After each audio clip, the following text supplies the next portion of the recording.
Report warns Missouri taxpayers are losing out through hidden spending, unpredictable property taxes, and incentives that don't deliver. Our David Amelotti is here to break down the Show Me Institute report, which may help move St. Louis and Missouri forward. David. That's right, Cameron. Forward is our big focus now and for 2026. And Patrick Toohey is with us. I won't really be breaking down the 2026 blueprint. Patrick, you will be. We're so glad to have you with us. Really, in this blueprint, you're outlining several priority areas for Missouri, or priorities you say Missouri should have. I want to focus on three that the Show Me Institute was involved with, has done a lot of work on. The blueprint repeatedly uses St. Louis and St. Louis County as examples of how economic development subsidies can go wrong, from overlapping TIFs to subsidized retail that just kind of gets moved around the region. So I guess the question really needs to be, why does St. Louis stand out so much in this report, and really what's the consequence for taxpayers? Well, St. Louis stands out just like Kansas City because they are often the biggest cities, or they are the biggest cities in Missouri, and they're the economic engines. And so the mistakes that they make have much greater impact than mistakes that smaller municipalities might have. What's happening in St. Louis specifically is that city leaders often are trying to legislate for the city they want to be rather than for the city they are.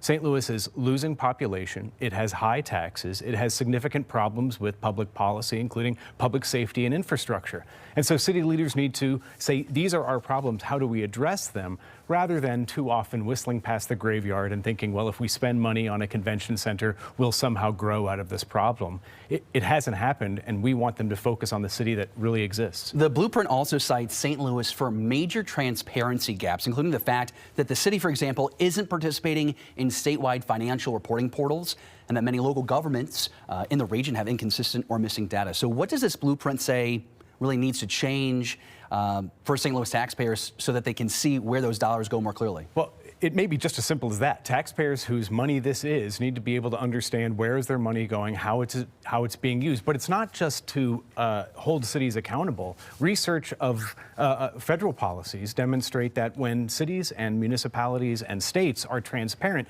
they make better policy because they're able to see themselves, are these programs having the effect that they want? And so again, it's not just a matter of being responsive to taxpayers, which is important. It's a matter of, if you look at the data, you're going to make better outcomes yourself. I thought it was interesting how in the blueprint you point out that the scale in attention to detail varies so much. For auditing, for example, St. Louis County St. Charles County got high praise by you, and then the city got the polar opposite, which you spoke to there.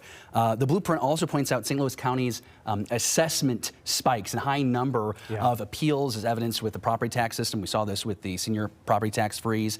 You're saying that the system is not predictable and it's not trusted. So what reforms are you really proposing there, and really why is St. Louis turning out to be such a key example of this problem? It's not what you want. No, oftentimes, again, it's not just St. Louis. Jackson County on the other side of the state in Kansas City, where I live, has had similar problems.